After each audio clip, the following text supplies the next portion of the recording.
Exercise 1.1 question number 5 हमारे पास है। 5, 6, 7 हम इस वीडियो में कवर करेंगे। The equation y+13 y+a has no linear term, find the value of a। Students, हमारे पास एक इक्वेशन गिवन है y+13 और y+a। ठीक है, तो स्टूडेंट्स हमने इसमें क्या करना है कि हमें इसमें ये देखना है कि इसमें कोई लीनियर टर्म नहीं होगी। ठीक है, जब हम इस ब्रैकेट को सॉल्व करेंगे तो इसमें कोई लीनियर टर्म नहीं होनी चाहिए और इससे हमने वैल्यू ऑफ ए फाइंड करना है। ये हमारे पास क्वेश्चन गिवन है। ठीक है, तो आइए हम इस इक्वेशन को सॉल्व करते हैं। ठीक है, तो क्वेश्चन हमारे पास जो गिवन है वो है y+13 और y+a। ठीक है, तो स्टूडेंट्स y+13 जो है वो हमारे पास है, सोल्यूशन में हम लिख लेते हैं y+13 एंड y+a। तो हम ब्रैकेट को सॉल्व कर लेते हैं। पहले y को इस टर्म के साथ मल्टीप्लाई करते हैं तो y² हो जाएगा, प्लस वाई ए को सॉल्व करते हैं तो ए वाई हो जाएगा। अब 13 को y के साथ मल्टीप्लाई करते हैं तो 13y हो जाएगा। 13a के साथ मल्टीप्लाई होगा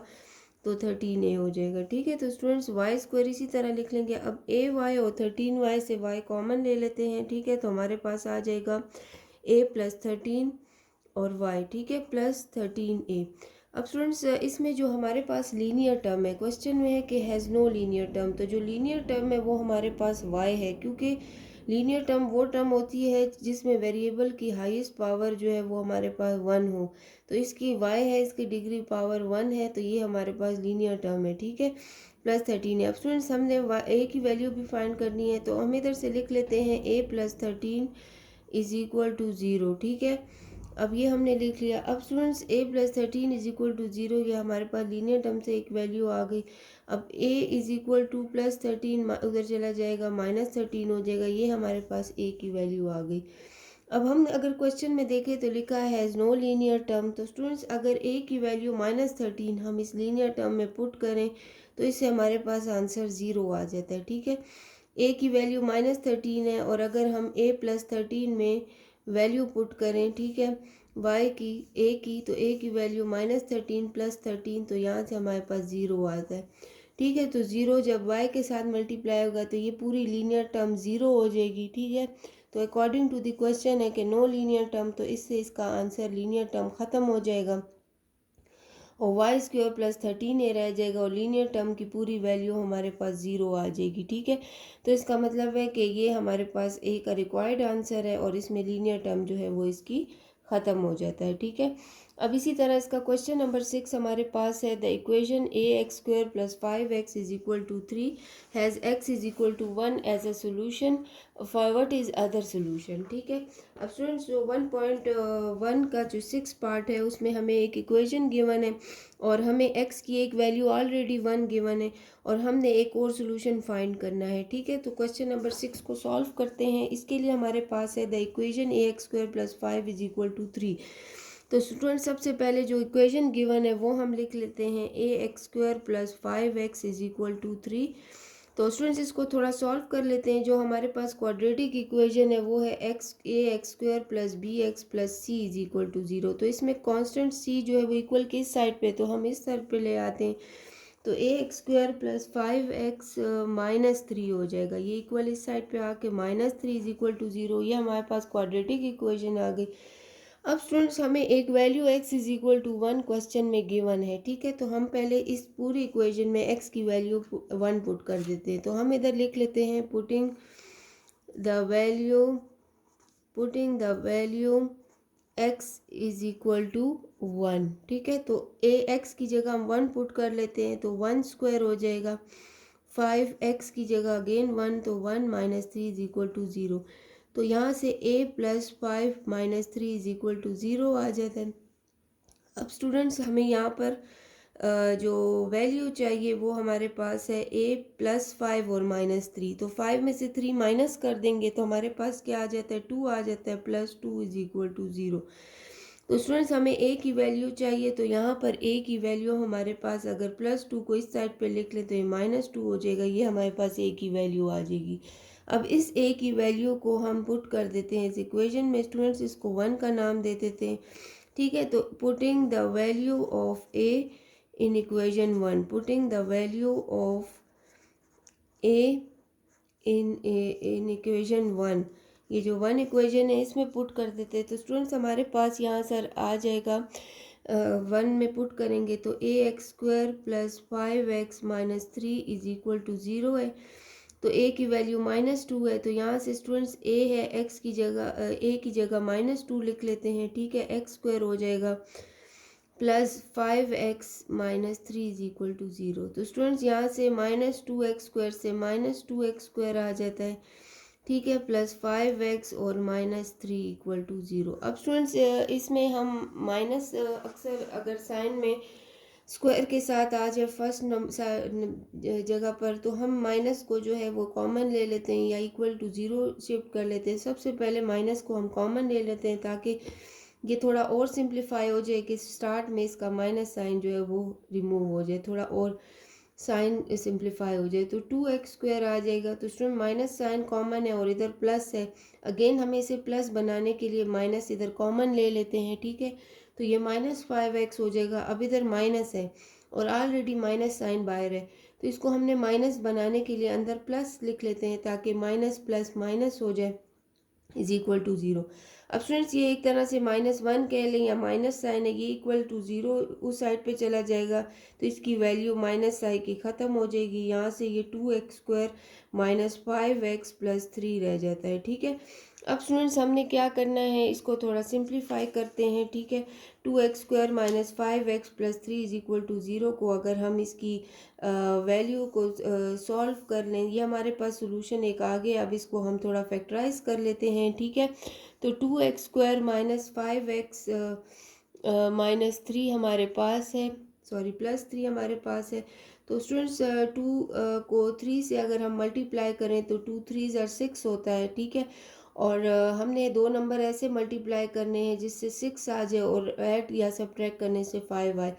तो 3 2 6 होता है, तो 3 2 6 हो गया और हमें -5 भी जाए तो स्टूडेंट -3 और -2 लिख लेते हैं, ठीक है। इससे हमारे पास -5 आ जाएगा, इधर से -5 हमारे पास आ जाएगा, ठीक है। और स्टूडेंट्स यहाँ से मल्टीप्लाई करने से हमारे पास 3 2 6 होता है, क्योंकि हमने फर्स्ट और लास्ट टर्म को मल्टीप्लाई करना है, ठीक है। तो यहाँ से हमारे पास फर्स्ट और लास्ट हम ऐसे ही लिख लेते हैं +3। अब मिड में हम लिख लेते हैं -3x माइनस 2x, ठीक है। ये दो ऐसे फैक्टर हैं कि जिसको मल्टीप्लाई करने से 3 2 6 आता है और ऐड या सब्ट्रैक्ट करने से 5 आता है। क्योंकि 3 दो अगर हम ऐसे नंबर ले लें जैसे 3 1 3, तो उसको हम ऐड या सब्ट्रैक्ट करके 5 उससे नहीं आता, ठीक है। इसलिए हमने फर्स्ट और लास्ट को मल्टीप्लाई किया तो 6 आ गए, तो इससे 6 आना चाहिए। अब स्टूडेंट्स कॉमन ले लेते हैं, यहाँ से x कॉमन हो जाएगा, ठीक है। तो अंदर 2x माइनस 3 हो जाएगा। यहाँ से माइनस को कॉमन ले लें -1 को, ठीक है। तो अंदर से 2x रह जाएगा और -3 रह जाएगा, ठीक है।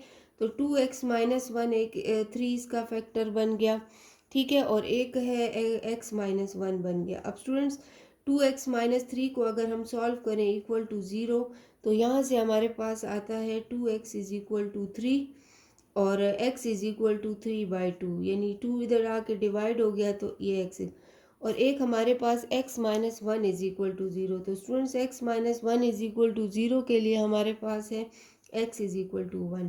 तो students x is equal to 1 ये हमें क्वेश्चन में भी एक सोल्यूशन ये दिया हुआ था, x की वैल्यू ये अगेन आ गई और हमारे पास जो दूसरी x का वैल्यू आई वो है 3/2, ठीक है। तो हमारे पास जो है वो 3/2 दूसरा सोल्यूशन आ गया। तो इस तरीके से स्टूडेंट्स हमारे पास जो दूसरा सोल्यूशन आ जाता है x का, वो हमारे पास 3/2 है, ठीक है। तो हम लिख लेते हैं कि हमारे पास एक 1 है जो कि ऑलरेडी गिवन है और यहाँ से भी 1 आ गया हमारे पास, और एक 3/2 जो है वो इसकी वैल्यू आ गई, ठीक है। एक्सरसाइज 1.1 क्वेश्चन नंबर 7 है, what is the positive difference of the root of x² minus 7x minus 9 is equal to 0। हमारे पास एक इक्वेशन गिवन है। स्टूडेंट्स हमने दो डिफरेंस फाइंड करना है, उसके लिए सबसे पहले हमने रूट्स फाइंड करने हैं, ठीक है, इस इक्वेशन की हेल्प से। उसके बाद दो रूट्स जो आएंगे उनका डिफरेंस, यानी अगर हम उन दोनों रूट्स को माइनस करेंगे तो उसका जो आंसर आएगा वो हमारे पास पॉजिटिव आना चाहिए, ठीक है।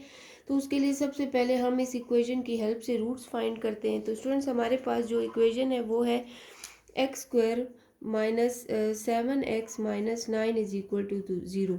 स्टूडेंट्स ये हम इसको क्वाड्रेटिक इक्वेशन से हम की हेल्प से सॉल्व करते हैं। क्वाड्रेटिक इक्वेशन हमारे पास है -b plus -b² - 4ac divided by 2a। ठीक है, तो स्टूडेंट्स ए हमारे पास यहाँ पर 1 है, एक्स के साथ जो वेरिएबल के साथ जो कोफिशेंट है। बी जो है वो हमारे पास -7 है और सी जो है वो हमारे पास -9 है। ठीक है, अब हम क्वाड्रेटिक इक्वेशन में पुट कर देते हैं। बी की जगह हम लिख लेते हैं -7 और b² यानी -7 का स्क्वायर और -4a हमारे पास 1 है, सी हमारे पास -9 है। ठीक है, डिवाइडेड बाय 2a हो गया। ठीक है, तो यहाँ से 7 minus minus plus 7 plus minus आ जाता है। यहाँ से 7 7 ज़ा 49 और 9 4 ज़ा 36 हो जाएगा। ठीक है, डिवाइडेड बाय 2a जो है वो हमारे पास 1 है। ठीक है, यहाँ पर 2 आ गया। तो स्टूडेंट्स अब 7 प्लस माइनस हमारे पास 49 प्लस 36 को अगर हम प्लस करें तो यहाँ से हमारे पास 9 10 11 15 4 5 6 7 85 आ जाता है। ठीक है, डिवाइडेड बाय 2। तो स्टूडेंट्स ये हमारे पास दो रूट्स आ जाते हैं, एक 7 प्लस स्क्वायर रूट 85/2। ठीक है, और एक 7 माइनस 85/2। तो स्टूडेंट्स हमने क्या करना है, इन दोनों रूट को डिफरेंस हमें चाहिए। इनको डिफरेंस को यानी एक रूट जो है उसको हम कह देते हैं ये हमारे पास x1 है। ठीक है, और एक को रूट को हम कह देते हैं ये हमारे पास x2 के इक्वल है। तो स्टूडेंट्स हमें x1 माइनस x2 करना है, क्योंकि क्वेश्चन में है कि दोनों का जो डिफरेंस है वो पॉजिटिव आना चाहिए। नहीं, अगर हम x1 को x2 से माइनस करें तो वो हमारे पास उसका आंसर पॉजिटिव हो। तो स्टूडेंट्स x1 हमारे पास 7 प्लस स्क्वायर रूट 85/2 है। ठीक है, और माइनस x2 जो है वो हमारे पास 7 माइनस स्क्वायर रूट 85/2 है। ठीक है, तो 2 दोनों का सेम हमारे पास एलसीएम है, तो इसको 2 लिख लेते हैं। यहाँ से 7 प्लस स्क्वायर रूट 85 आ जाता है। माइनस साइन अंदर के साइन को चेंज कर देगा, ये -7 होगा, ये माइनस माइनस प्लस 85 हो जाएगा। स्टूडेंट्स +7 -7 से यहाँ पे कैंसिल हो जाता है। यहाँ पे 2 टाइम है 85, तो हम इसको 2 स्क्वायर रूट 85 लिख लेते हैं, डिवाइडेड बाय 2 हो जाता है। ठीक है, ये 2 इस 2 से कैंसिल, तो स्टूडेंट्स 85 स्क्वायर रूट 85 आ गया। और क्वेश्चन में हमसे पूछा गया था कि दोनों रूट का जो डिफरेंस है, यानी दोनों रूट को अगर हम फर्स्ट रूट को सेकंड से माइनस करें तो उसका आंसर हमारे पास पॉजिटिव आना चाहिए। तो 85 के रूट जो है वो हमारे पास इसका पॉजिटिव आंसर जो है वो आ गया। तो इसका क्वेश्चन नंबर 7 जो एक्सरसाइज 1.1 का लास्ट क्वेश्चन था, ठीक है, हमने ये सॉल्व कर लिया।